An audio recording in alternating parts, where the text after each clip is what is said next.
तीसरा कार्यकाल जो है ना, ये पहले 2 कार्यकाल से बहुत अच्छा जाएगा। उसमें आदमी को ये रहता है मैं कर लूंगा, वही बात हुई ना जो अभी कह रहे, तो आदमी कहता है ये वाला फैसला बाद में लूंगा पक्ष में। अब क्या है, विपक्ष का साथ ये लेके चल रहे हैं, तो उसमें जो डिसीजन लेंगे उसको विपक्ष के साथ लेके डिसीजन लेंगे। और अभी इसलिए कहते हैं ना, भगवान के हर काम में भलाई होती है।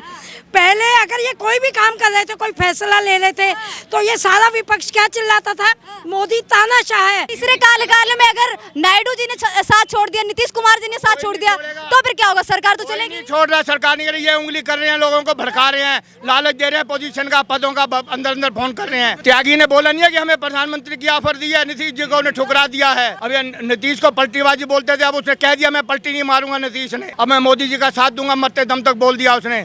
उसकी भी कोई इज्जत है, उसकी भी कोई जबान है, नायडू की भी जबान है, उसकी भी जबान है, नीतीश की बुजुर्ग आदमी है नीतीश, उसकी जबान है, वो स्थिर रहेगा। उसको अपनी भी पार्टी अपनी इज्जत की प्यारी है। तीसरा कार्यकाल जो है ना, ये पहले 2 कार्यकाल से बहुत अच्छा जाएगा। क्योंकि ऐसा होता है कि जब पूरी इनकी पक्ष की सरकार थी ना, उसमें आदमी को ये रहता है मैं कर लूंगा, वही बात हुई ना जो अभी कह रहे थे, तो आदमी कहता है ये वाला फैसला बाद में लूंगा पक्ष में। अब क्या है, विपक्ष का साथ ये लेके चल रहे हैं, तो उसमें जो डिसीजन लेंगे उसको विपक्ष के साथ लेके डिसीजन लेंगे। और अभी इसलिए कहते हैं ना, भगवान के हर काम में भलाई होती है। पहले अगर ये कोई भी काम कर रहे थे, कोई फैसला ले लेते, तो ये सारा विपक्ष क्या चिल्लाता था, मोदी तानाशाह है, ये अकेली सरकार अपने ये फैसले लेते जा रही है। अब की बार यही मोदी जी और यही बीजेपी और यही एनडीए सरकार मिलकर जब ये फैसले लेगी ना, सारे फैसले जो जनसंख्या नियंत्रण कानून और जो भी रह गए हैं, या आरक्षण, संविधान में संशोधन, और संविधान में संशोधन अब की बार होगा। इन्होंने ये जैसे विपक्ष ने झूठ फैला दिया ना, और कहाँ फैलाया झूठ, गांवों में जाके, शहरी पब्लिक पढ़ी लिखी, तो सबको समझ आ रहा था। मोदी जी ने एक बार भी नहीं कहा कि संशोधन, ये संविधान बदलेंगे। उन्होंने कहा संविधान में जो ब्रिटिश टाइम के या बहुत ही जनता के विरुद्ध कोई कानून जो उस टाइम पे, जैसे वक्फ बोर्ड है, संशोधन करेंगे, उसमें संशोधन करेंगे। अभी सबसे पहले तो आप देखना वक्फ बोर्ड आएगा, जो कि बहुत जरूरी है। और हम तो मोदी जी और एनडीए सरकार से कहते हैं, सबसे पहले वक्फ बोर्ड का ये जो फैसला है ना, इसको हटाओ, वक्फ बोर्ड को बिल्कुल खत्म कर दो।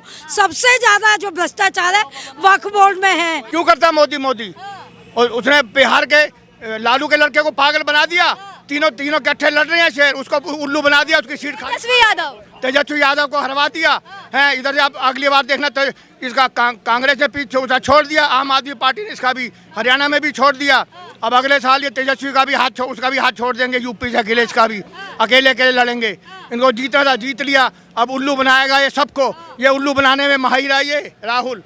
हाँ, ये तीसरे कार्यकाल में अगर नायडू जी ने साथ छोड़ दिया, नीतीश कुमार जी ने साथ छोड़ दिया, तो फिर क्या होगा? सरकार तो चलेगी नहीं। छोड़ रहा, सरकार नहीं कर रही है, उंगली कर रहे हैं, लोगों को भड़का रहे हैं, लालच दे रहे हैं, पोजीशन का, पदों का अंदर अंदर फोन कर रहे हैं। त्यागी ने बोला नहीं है कि हमें प्रधानमंत्री की ऑफर दी है, नीतीश जी को उन्हें ठुकरा दिया है। अब ये नीतीश को पलटीबाजी बोलते थे, अब उसने कह दिया मैं पलटी नहीं मारूंगा नीतीश ने, अब मैं मोदी जी का साथ दूंगा मरते दम तक, बोल दिया उसने। उसकी भी कोई इज्जत है, उसकी भी कोई जबान है, नायडू की भी जबान है, उसकी भी जबान है, नीतीश की बुजुर्ग आदमी है नीतीश, उसकी जबान है, वो स्थिर रहेगा। उसको अपनी भी पार्टी अपनी इज्जत की प्यारी है उसको। हाँ, अगर सरकार ज्यादा दिन नहीं चलने वाली, 13 दिन तक की भी चल सकती है, 13 महीने भी, इससे आगे नहीं चलने वाली। पूरे 5 साल सरकार चलेगी। अब वो कहता मैं जीत गया तो मैं खटाखट नोट दूंगा, अब डाले 1 लाख रुपए लोगों के खटाखट उसमें पैसों में डाले खटाखट। अब खटाखट तो ये हार रही, इनकी सरकार खटाखट गिर रही है सरकार। अब देखना भी कितने लोग इनकी पार्टियां छोड़ेंगे, अभी तुम देखते रहना आप। मेरा नाम विजय है जी। सर, अभी जो राहुल गांधी है वो धन्यवाद यात्रा निकालने वाले हैं, वो तो देखो क्या क्या निकालेगा। अभी तो धन्यवाद यात्रा निकालेगा, फिर वो अपनी हार की यात्रा निकालेगा। धन्यवाद देने के लिए धन्यवाद यात्रा निकालने वाले धन्यवाद दे रहा है। वो तो भीख मांग रहा था, वोटों की पद यात्रा करके भीख मांग रहा है लोगों की, मुझे वोट दो, मैं कंगाल हो गया हूँ, मेरी पार्टी जा रही है, मेरा पार्टी का नाम और निशान खत्म हो रहा है। वो झोली फैला के भीख मांग रहा, पद यात्रा थोड़ी कर रहा वो। अब जितनी भीख मिली है उसका शुक्रिया अदा करेगा, यात्रा करके अपनी लूटेगा लोगों को, और क्या करेगा वो। कितनी सीटें आई है, जनता ने संविधान को बचाया है, लोकतंत्र को खत्म होने से नहीं बन सकता है। वो अपनी माँ की इज्जत नहीं करता, वो कहेगा बड़े मोदी की इज्जत नहीं करता, मोदी को गाली बकता है, वो उसके बाप के बराबर है। क्या पढ़ा लिखा फॉरेन कंट्री से, वो जिसको तमीज नहीं बोलने की, वो क्या प्रधानमंत्री बनेगा? राजनीतिक खानदान से आते हैं सर। राजनीतिक खानदान से तमीज नहीं है उसको क्या बात करने की? वो अपनी माँ की इज्जत नहीं करता, अपने बाप की इज्जत नहीं करता क्या? अपनी बहन की इज्जत नहीं करता क्या? मोदी प्रधानमंत्री है, उसकी तो इज्जत करे, वो देश का नेता है, बड़ा सबका नेता है, वो उसका भी नेता है, वो तो इज्जत तो करे, कम से कम इज्जत तो कोई पैसा खर्च नहीं होता है। मोदी जी को इस्तीफा देना चाहिए, मैं उनको प्रधानमंत्री नैतिकता के तौर पे मानता ही नहीं हूँ। नहीं मानता तो फिर काहे को फिर प्रधानमंत्री का नाम लेता है? काहे को प्रधानमंत्री की बातें करता, फिर मोदी मोदी मोदी क्यों चिल्लाता है फिर? और जातिवादी जो कह रहे हैं ना, जातिवाद हम वो कराएंगे, क्या कहते हैं, जातिवाद, जनगणना, आर्थिक सर्वे, जनगणना, सबसे ज्यादा देश के लिए ना खतरनाक जाति गणना है। 70 साल में इन्होंने जातियों में बांट दिया, अब ये कहते हैं जाति गणना करवाओ। क्यों करवाओ भाई? अभी आप देख लो, नीट में रो रहे हैं लोग, अब नीट में रो रहे हैं कि इन्होंने ये कर दिया, पेपर लीक हो गया। अरे आरक्षण क्यों हो, पहले तो ये बताओ। मैं तो कहती हूँ जो मोदी जी कहते हैं ना, इस बार सरकार में आरक्षण ही आर्थिक तौर पे कर देना तो सारी पब्लिक साथ हो जाएगी इनके। आरक्षण क्यों जाति पे हो? क्योंकि अब नीट में एक 90% वाला अगर ऊपर जनरल में है ना, और आरक्षण वाले को 10 नंबर आगे मान लीजिए 9, तो नीट में 10% वाले को तो आप इतने अच्छे पदों पे नीट की परीक्षा जिसमें डॉक्टर इंजीनियर बनने हैं और देश की सुरक्षा से जिसमें रहेगा, भाई डॉक्टर बन रहा है, इंजीनियर बन रहा है सड़कों से, और इसमें दिमाग और अच्छे काम की जरूरत होती है। अब 90 नंबर लाने वाले को अगर जनरल को उसमें निकाल दिया जाता है, 10 नंबर वाले को रख लेना, तो मैं आपको बता दूं, आज ये केजरीवाल या ये जो तुम्हारे लालू जी थे, जब बीमार पड़े थे ना, ये सारे जितने भी आरक्षण वाले हैं, ये कभी भी किसी हॉस्पिटल में जाके देख लो, कभी नहीं कहेंगे कि हमारे को आरक्षण, ये जो कोटे वाले या जिसको भी कहते हैं रिजर्वेशन वाले, ये डॉक्टर मेरा इलाज करे, क्योंकि इन्हें पता है ये कौन सी योग्यता से ऊपर आए हैं। और मैं ये नहीं कह रही, मैं इसमें कोई भेदभाव नहीं कर रही, पर आपने आरक्षण की बात की, चंद्रबाबू नायडू और नीतीश कुमार कहीं ना कहीं इस चीज को लेके अभी कंफर्म नहीं कर रहे हैं। कंफर्म नहीं कर रहे, मैं ये नहीं कह रही कंफर्म पास हुआ बिल तो पलट गया। कंफर्म हम कह रहे हैं, हर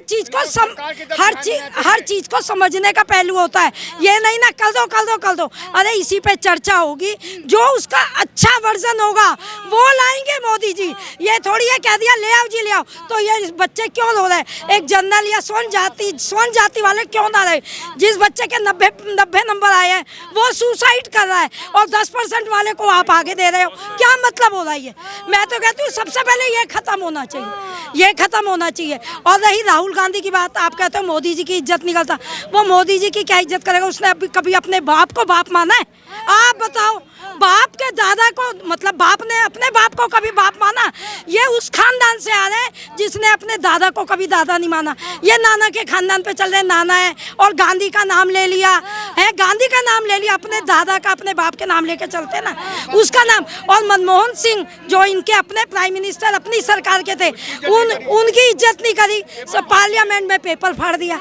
ये क्या किया इन्होंने? आप कह रहे हैं कम बहुमत से बनी सरकार है, ज्यादा दिन तक की नहीं टिकने वाली है, साल के एंड तक की इसका एंड हो जाने वाला। सुनो, ऐसा है, वो विपक्ष वाले ये यही कह रहे हैं, ये सोच रहे हैं, ये इनका विपक्ष जो है ना इंडी सरकार जैसा है, जैसे नीतीश जी आए संयोजक जी बनाया, उन्होंने एक दिन भी नहीं संयोजक आप नहीं बनोगे। वो ये देखा कि इस वाली सरकार में आदमी पढ़ा लिखा आदमी या दिमाग वाला आदमी नहीं चल सकता, इसमें सारे विपक्ष में गुंडे चाहिए, अनपढ़ चाहिए, गुंडे जो कहीं आज मेरा।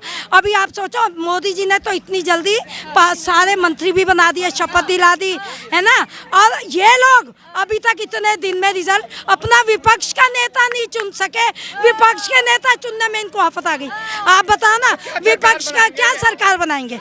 अभी एक 4 आदमी, 50 आदमी, 90 आदमी, अपना विपक्ष का नेता नहीं, वो कह रहा विपक्ष का नेता मैं बनूं, वो कहता मैं बनूं। आप ये बताओ, तो मोदी जी जो है ना, मोदी जी इस बार देश को बहुत आगे लेके जाएंगे।